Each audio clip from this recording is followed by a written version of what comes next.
Hello nursing aspirants, मी Suvarna Sukte, nursing officer. आणि आज आपण डेली MCQ सिरीजचा नेक्स्ट क्वेश्चन घेणार आहोत. तर क्वेश्चन आहे, a nurse is preparing to administer insulin. Which insulin can be given IV in emergency situation such as diabetic ketoacidosis. त्याला आपण DKA म्हणून ओळखतो. इथे एक कंडिशन दिलेली आहे, डायबेटिक किटोएसिडोसिस. तर यात काय होतंय, ग्लुकोज जे आहे ते आपल्या बॉडीतल्या सेल्स मध्ये एंटर होऊ शकत नाही आणि सेल्सला एनर्जीची नीड असते.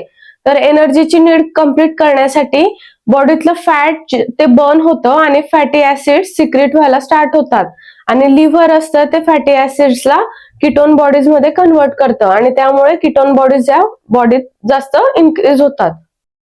फर्स्ट ऑप्शन आहे इन्सुलिन ग्लार्जिन. तर इन्सुलिन ग्लार्जिन हे लॉंग ऍक्टिंग इन्सुलिन आहे आणि ते सबक्युटेनियसली ऍडमिनिस्टर केलं जातं. सेकंड ऑप्शन आहे इन्सुलिन लिस्प्रो. आता इन्सुलिन लिस्प्रो हे जे आहे ते रॅपिडली ऍक्टिंग इन्सुलिन आहे आणि ते सबक्युटेनियसली ऍडमिनिस्टर केलं जातं. रेग्युलर इन्सुलिन, थर्ड ऑप्शन आहे रेग्युलर इन्सुलिन. रेग्युलर इन्सुलिन हे सबक्युटेनियस आणि IV दोघी पद्धतीने ऍडमिनिस्टर केलं जातं. इन्सुलिन मध्ये फक्त हे एकच इन्सुलिन आहे जे आपण IV ऍडमिनिस्टर करू शकतो. आणि लास्ट ऑप्शन आहे NPH इन्सुलिन. NPH इन्सुलिन हे इंटरमिडिएट ऍक्टिंग आणि ते सबक्युटेनियसली ऍडमिनिस्टर केलं जात असते. तुमचं आन्सर कमेंट करा, व्हिडिओला लाईक करा, शेअर करा आणि चॅनलला सबस्क्राईब करा. थँक्यू.